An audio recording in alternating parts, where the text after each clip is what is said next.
When nurse and Oregon State Representative Travis Nelson joined me in the KBOO studios, it quickly became apparent his journey is a special one.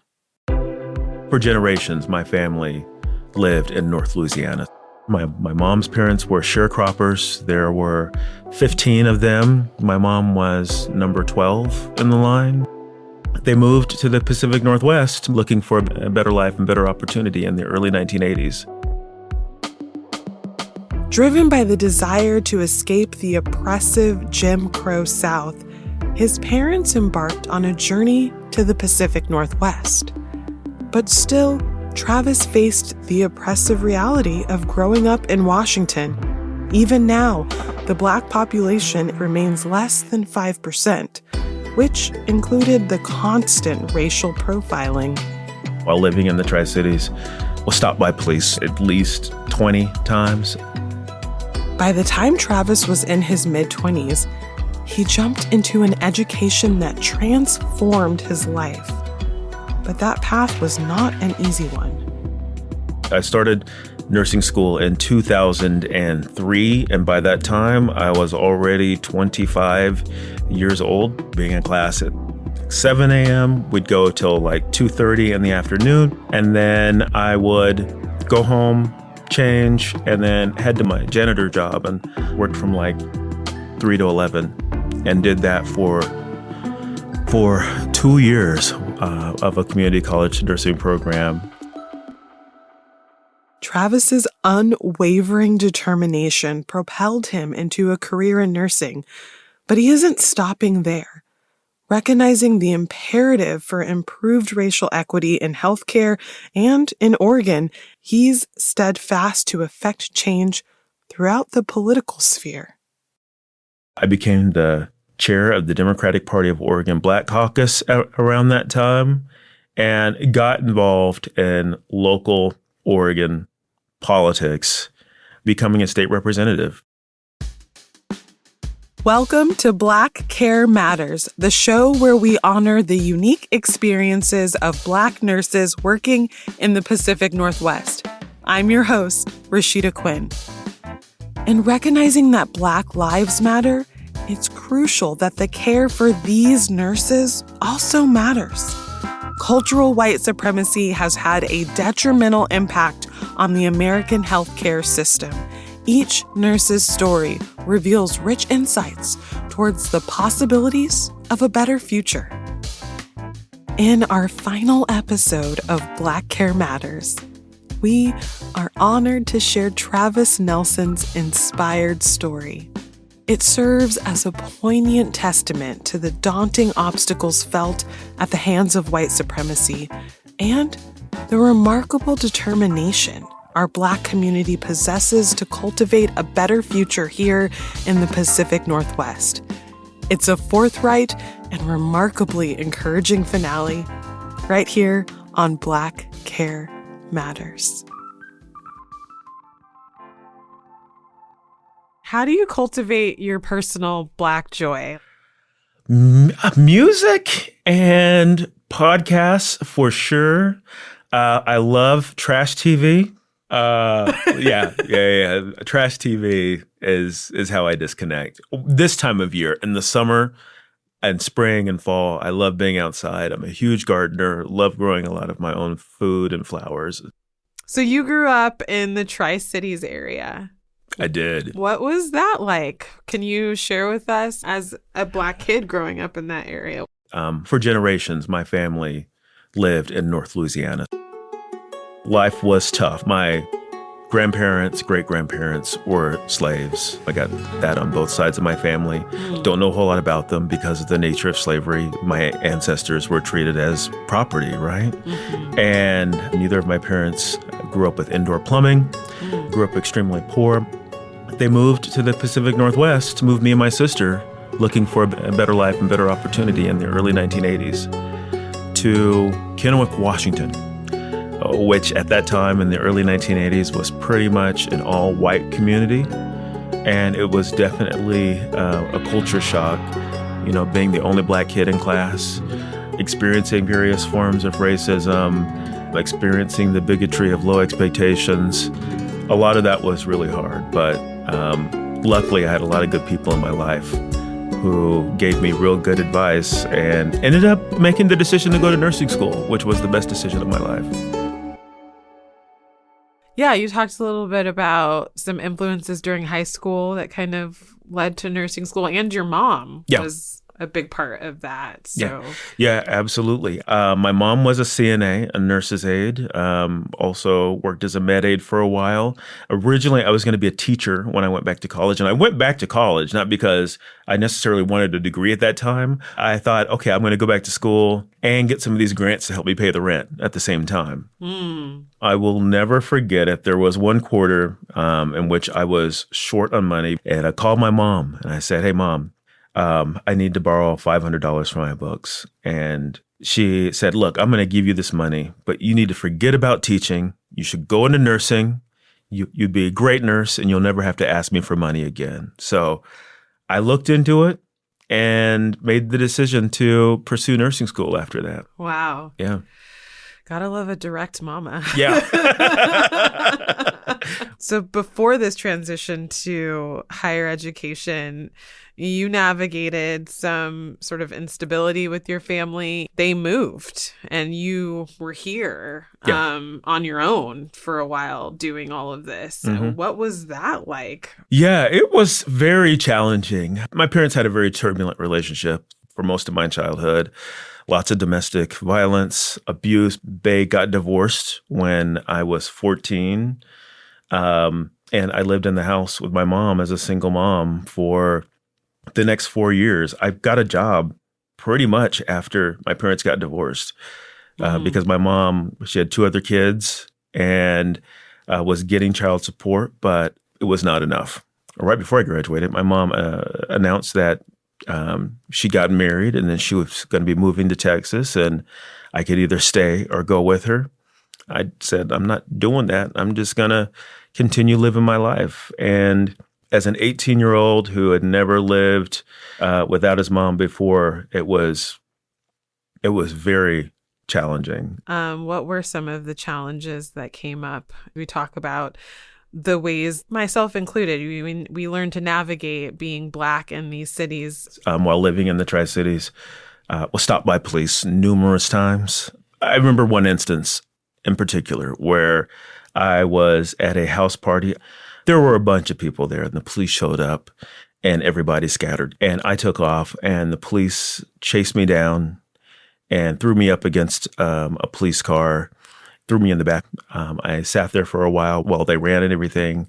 And luckily, I was not intoxicated and I had a clean record. While I was living there, I was probably stopped by police in the Tri-Cities at least 20 times. Luckily, nothing truly bad ever happened to me except for a ticket. And half the time I was stopped, I didn't even get a ticket. I think they were just checking me for warrants and to make sure that I wasn't one of those bad dudes. I recall another experience when I was in nursing school. I almost got kicked out. There was an investigation because one of my instructors went to the dean of nursing and accused me of sexual harassment. Now, she did not say I was harassing her. She did not like the way that I was interacting with female nursing students who were white. Even though the female nursing students didn't have a problem with how I was interacting with them, there was nothing blatantly sexual happening. It was just fun, maybe some light flirtation as, early 20-something-year-old young adults. And that made her uncomfortable. And I was reported and I had to go through it. A whole entire investigation was called in. And luckily, the dean of nursing chose not to kick me out of nursing school and decided to basically let me off with the warning. I mean, that story in and of itself really representative of the type of what you're up against in a place like Oregon and Washington, because I'm sure there were plenty of white male students interacting with white women in the space. And it sounds like the interactions you were having and the fact that no one actually reported an issue, that her observations made her uncomfortable, and that can change the course of someone's life. Mm-hmm. That would have changed my life Yeah. forever. And there were white male students in my classes, and they did engage the female students in a similar way that I did, and nothing was said to them. Now that I look back on it, though, and I've since confirmed this, I was the first Black man to ever graduate from my nursing program. And when I graduated, my nursing school had been in existence for about 45 years. That's real. Mm-hmm. And so you had some grants that helped you along the way, and you kind of stayed the track. So tell us a little bit about how the career kind of took off for you. After I graduated in 2005, getting my RN, moved to Vancouver, Washington. Back in 2005, believe it or not, it still wasn't common to go online and look for a job. Did you open a newspaper? I just looked up skilled nursing facilities and hospitals in the Portland, Vancouver area, and like physically went there and got applications and applied. I walked into a skilled nursing facility and they hired me on the spot. Should have took that as a sign. Should have took that as a sign, but I didn't. And I got hired. That was trial by fire. Yeah. And it lasted for a few months, taught me a lot. But then I got on at the hospital and I went back to school in 2008 and got my bachelor's degree from WSU Vancouver in 2010. How did you support your mental health with these 50+ hour weeks? Oh, wow. In nursing school, I just kept my eye on the prize. I just knew that if I got through this and if I got it done, life would be a whole lot better. I didn't get the best grades in nursing school. That was not really my goal, to be honest, because I was working, like I said, full time. Right.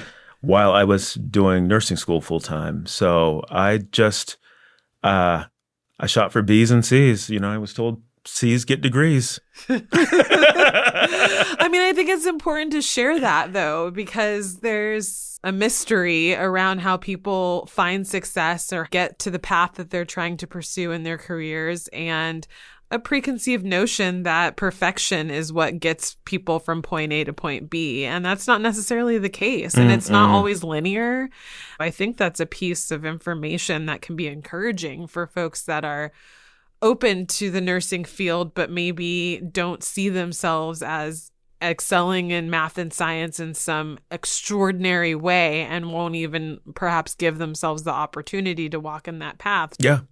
Yeah, I was never great at math, and I grew to love science in part because of LeVar Burton, you know, reading Rainbow and Star Trek. Yes. One of my childhood heroes who I had the opportunity to meet a couple of years ago at Revolution Hall, which was really cool. That is cool. Yeah, very, very cool. There are all different types of nursing students. And if you want to become a nurse and you have the will, I believe that there's a way to do it. So in 2009, you're working as a nurse, and then there's this big change in our country because we have our first Black president. And, you know, you've shared that that was pretty impactful for you, Obama becoming president. What were you telling yourself about what your future could look like when that happened?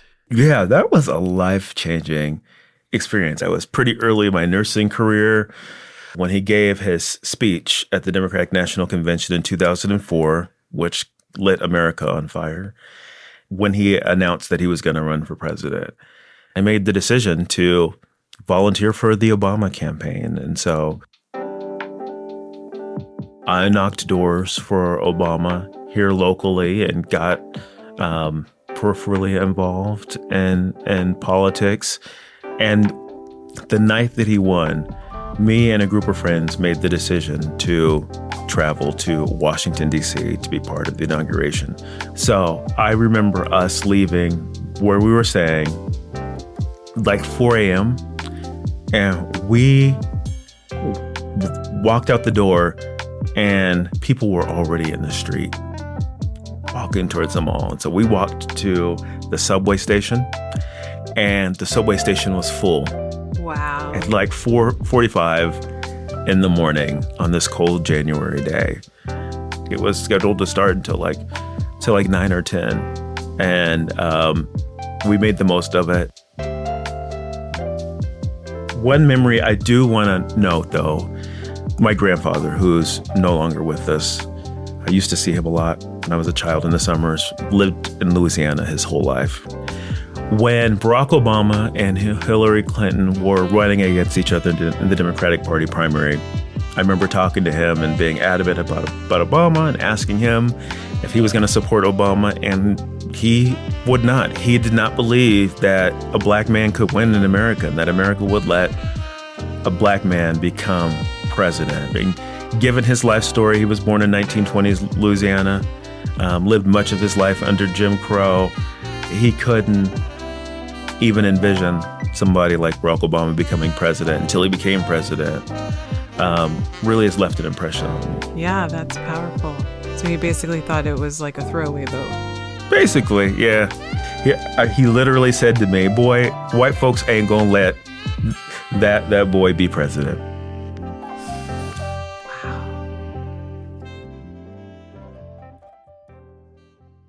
Oh, it makes me think of the limitations of our mind that are impacted by the structure of white supremacy. There's the realities of what happens moving through the world in a black body. And then there's the internal process of acceptance that can also become this invisible arm of limitation that takes over in our own beings because of everything that has shaped what we know to be true. So that is extremely powerful.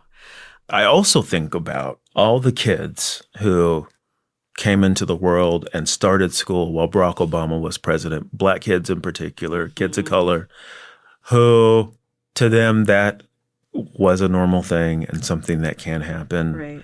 And looking at my niece, who's 17 now, I believe that her having had Barack Obama as the first president that she can remember really has made an impact on her for the better. Yeah. And how about you? How did it impact you? Well, after the inauguration, I did like a lot of Americans did, actually. I kind of took a step back and was like, okay, Obama's got it now. When 2015 actually came around and Donald Trump announced that he was going to run for president, that inspired me too, to get re-engaged, to get active. And I got involved in Democratic Party politics at that time. I ran for a spot at the Democratic National Convention representing Oregon and did so for Hillary Clinton.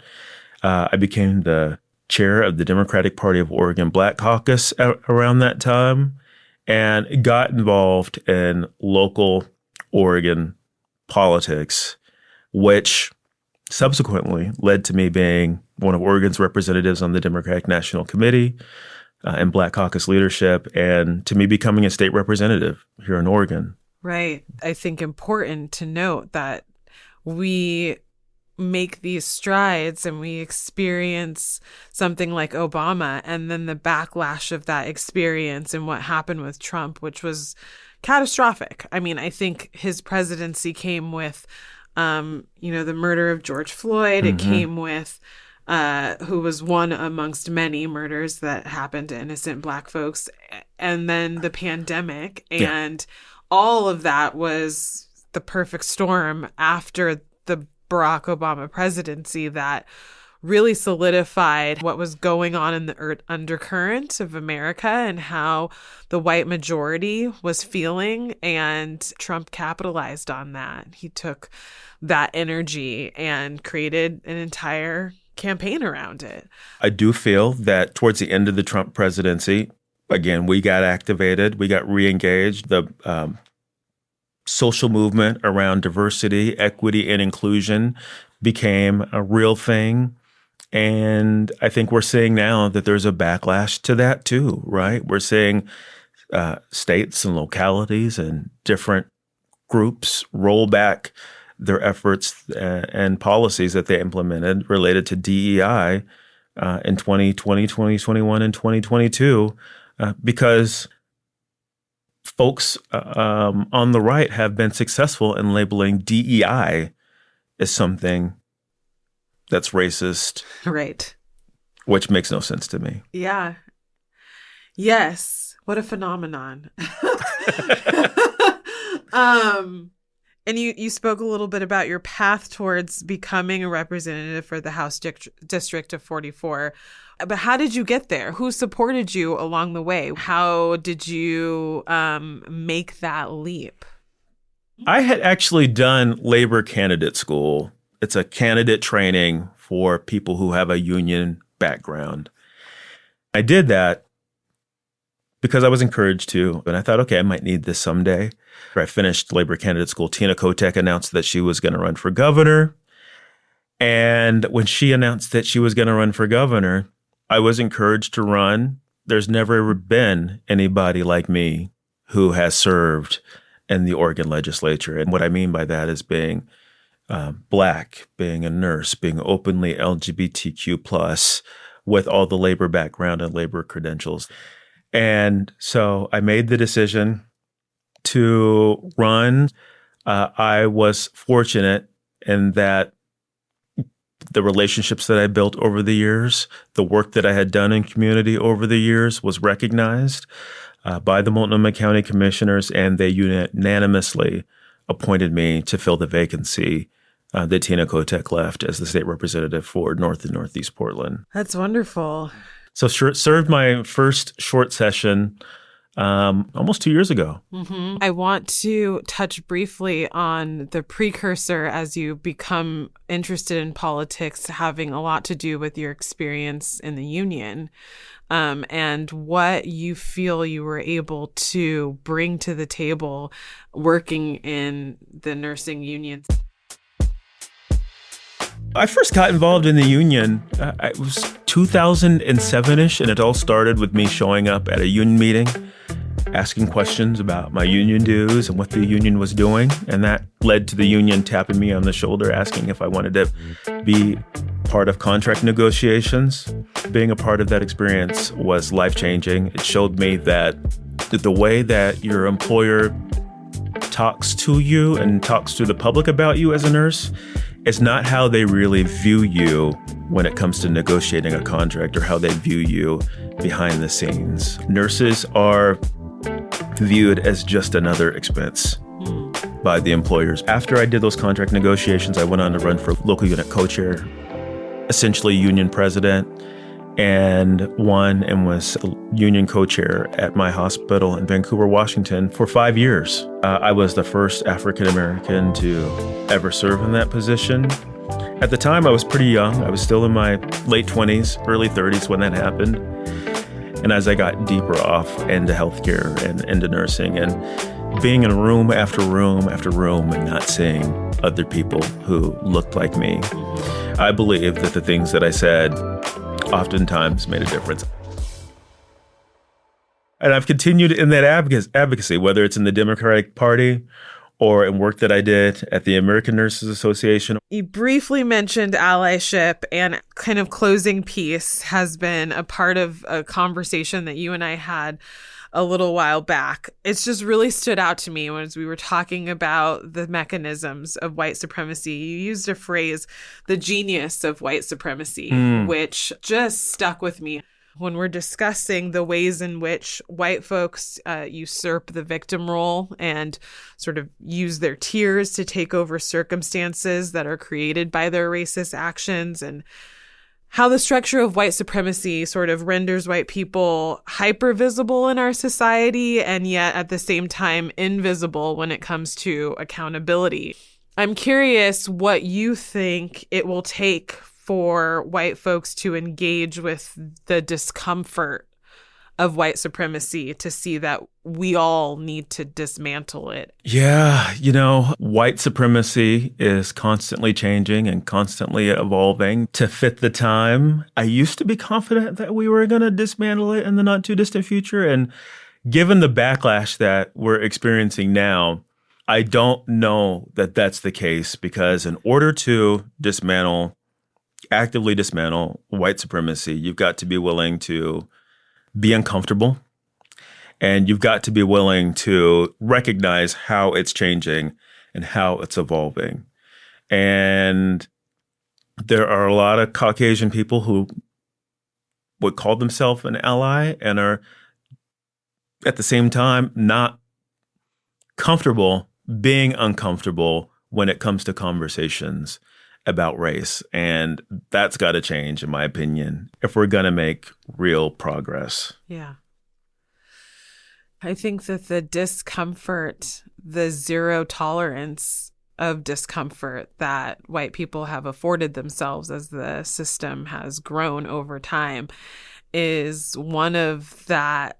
If you can sort of sweep yourself into the good crop of white people and erase any sort of, connection to the pointy hat wearing Klansmen and separate the two as if they don't cross when the system is obviously more intricate and more layered and subtle than just, card carrying KKK members, then it does make it very, very difficult to address. And then the privilege is like satiating. Yeah. It feels good and it's constant. You get this constant reinforcement that the position you stand in and the ways that you show up are not only okay, but celebrated and rewarded. And when you're privileged, that's also normal, right? Right. And so when you lose the privilege or you have to confront the privilege, I think there's a saying, something along the lines of, losing privilege feels like oppression. And that's difficult. Yeah. Difficult as well.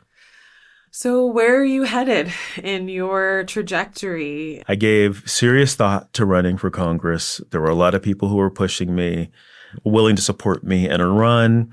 After giving it a lot of careful thought and consideration, I decided not to do that and really have decided on the work that I do advocating for nurses. I will carry on as the state representative for House District 44, Northeast Portland. I'm working on some good stuff. I've got some asks that are cooking that include asking for state funding for one of our parks in North Portland in an area, a very diverse area of St. John's. And I've also got a legislative ask that relates to Albina Vision Trust and the work that they're doing to make up for some of the wrongs that occurred when I-5 was built through North and Northeast Portland, displacing the Black community that was thriving there. So I'm glad to hear that that's where your focus is.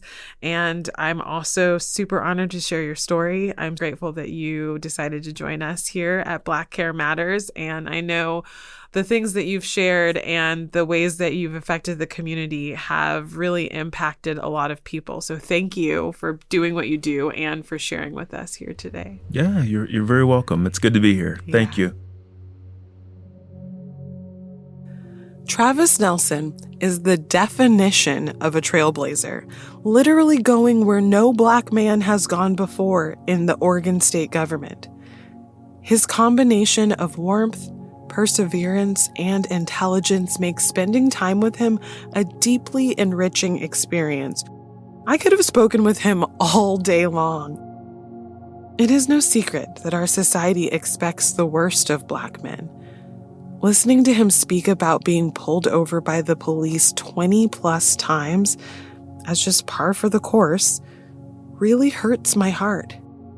I feel outraged that these stereotypes persist and, at the same time, in awe of folks like Travis and how he rises to the top despite the systematic barriers all around. The story of the white teacher who almost jeopardized his entire nursing career based on a judgment and prejudice that existed only in her reality is truly disturbing. What is even more disturbing is that although the institution where this took place decided not to kick Travis out, there was no investigation done against the teacher for racial profiling. Even when Black people escape the consequences of white supremacy by the skin of their teeth, the system itself is hardly ever questioned. It just slips back into the air we breathe, ready to attack at the next turn. As Travis said, there are many white folks who think of themselves as allies. But those same folks tend to cherry-pick some of the most approachable, performative, least demanding actions to address racism. When the request requires a deeper inner investigation and some truly uncomfortable truths about how one has justified being at peace with their privilege, even if it costs others their lives, that kind of anti-racist mindset is few and far between. Black Lives Matter front lawn signs, blackout squares on Instagram, and flashy language about dismantling white-bodied supremacy on professional websites can be well-meaning. They can also be means of virtue signaling that do not translate to a willingness to give up white privileges in pursuit of equality.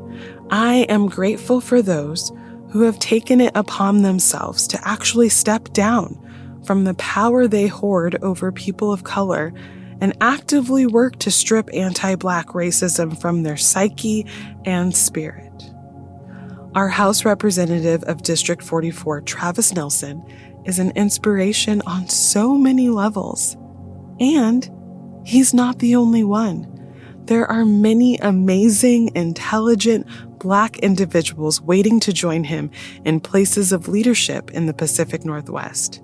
We need those white folks who care to do their part and make space. What an honor it is to share Travis's story here on Black Care Matters. Our hope is that conversations like these have opened even more doors for Black leaders to make a difference in our part of the country. Thank you for joining us on this season of Black Care Matters.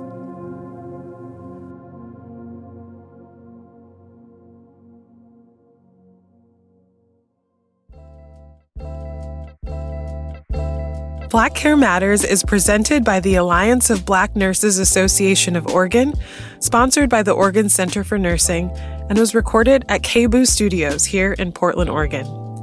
This episode was produced by Ida Hardin, with production support and mix mastering by Ramoy Phillip. Our executive producer and host, myself, Rashida Quinn. The Black Care Matters podcast website was designed by Brendan Quinn, with portrait art created by Ryan Alexander Tanner. Special thanks to Danae Hall of the Alliance of Black Nurses Association of Oregon, Kelly Castanegro, and our team at KBOO, Jezaniah Hawthorne, Zoe Ezekiels, and Selena Flores. This podcast would not be possible without the generous grant from Oregon Center for Nursing. Thank you to our grant team, Rick Allgeier, Dawn Schoenthal, and Callie Giesler. And here's a special invite to all of you, our listeners. Please engage with what you hear and learn on Black Care Matters. Did listening to an episode remind you of a racialized experience you had in healthcare? Did it strengthen your commitment to anti-racism in your own workplace or community? Did it bring up questions about how you can better speak out against white supremacy culture? Please reach out with your questions and comments at blackcarematters.org/contact. We would love to feature our listeners' feedback on a special episode of Black Care Matters. Your voice matters. Listen to Black Care Matters wherever you get your podcasts. And while you're there, why don't you leave us a review? Your words really do help us reach a wider audience. It's been a pleasure sharing this with you. Remember, Black care does matter. It's a matter of how we make those words count.